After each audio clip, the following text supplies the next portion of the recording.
आज दिनांक 10 जून रोजी राष्ट्रवादी काँग्रेस पक्ष शरदचंद्रजी पवार यांच्या वतीने बोदवड तहसीलदारांना निवेदन देण्यात आले। याप्रसंगी बोदवड तालुक्यातील सन 2021 ते 23 मधील अतिवृष्टी प्रलंबित नुकसान भरपाई अनुदान नुकसानग्रस्त शेतकरी बांधवांच्या खाती मिळावे यासाठी राष्ट्रवादीचे आबा पाटील यांचा पाठपुरावा सातत्याने सुरू होता। त्यानुसार शासन निर्णय झाला। डीबीटी प्रणालीनुसार पुढील 8 दिवसात जमा होईल असे आश्वासन दिल्यानंतर तुम्ही आत्मदहन आंदोलन थांबावे अशी विनंती बोदवड तहसीलदार श्री अनिल वाणी साहेब यांनी तालुकाध्यक्ष आबा पाटील व शेतकरी बांधवांना केली।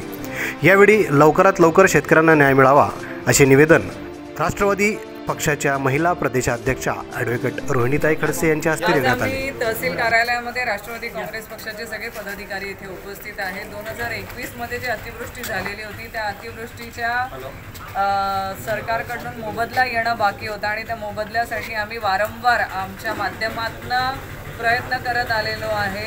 खडसे साहेबांच्याही माध्यमातून आम्ही त्या संदर्भात पत्रव्यवहार केलेला आहे आणि आता आम्ही तहसीलदार साहेबांना त्याच बाबतीचा जाब विचारायला आलेलो होतो की या एवढ्या दिवसांमधून अजूनपर्यंत शेतकरी बांधवांच्या खात्यामध्ये या अतिवृष्टीची रक्कम वर्ग करण्यात आलेली नाही आहे आणि जर त्यांनी ती रक्कम लवकरात लवकर शेतकरी बांधवांच्या खात्यात वर्ग केली नाही तर आम्ही अजून मोठं आंदोलन काढण्याचा त्यांना इशारा दिलेला आहे। त्याच्यावरती त्यांनी आम्हाला असं आश्वासन दिलेलं आहे की येत्या 8 दिवसाच्या आत ही रक्कम शेतकरी बांधवांच्या खात्यात टाकण्याचं ते काम करतील आणि आता त्यांच्या शब्दावरती आम्ही 8 दिवसाची मुदत त्यांना दिलेली आहे। जर 8 दिवसाच्या आत ही रक्कम त्यांच्या खात्यात वर्ग करण्यात आली नाही तर राष्ट्रवादी काँग्रेस पक्ष शरदचंद्रजी पवार साहेबांच्या पक्षाच्या वतीने मोठ्या संख्येने आम्ही इथे आंदोलन करू।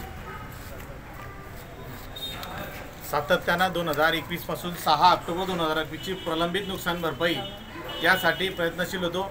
त्या निमित्तानं आदरणीय नाथाभाऊ यांनी विधान परिषदेमध्ये तारांकित प्रश्न क्रमांक 21,856 अन्वये त्या ठिकाणी विचारणा केली आणि त्यानुसार त्या ठिकाणी ती नुकसान भरपाई पात्र झाली आणि साधारणतः एक पुढच्या महिन्याभरामध्ये सन्माननीय मंत्री महोदय अनिलदादा पाटील साहेब मदत व पुनर्वसन मंत्री यांनी ती मदत कबूल केली आणि महिन्याभरात आपण नुकसान भरपाई आपल्या बोदवड तालुक्यासाठी देऊ असं केल्यानंतर पुन्हा निवडणुका सुरू झाल्या। निवडणुकीच्या आचारसंहिता सुरू झाल्या म्हणून काही दिवस त्या गोष्टीला विलंब झाला, परंतु आता आचारसंहिता उठलेल्या आहेत।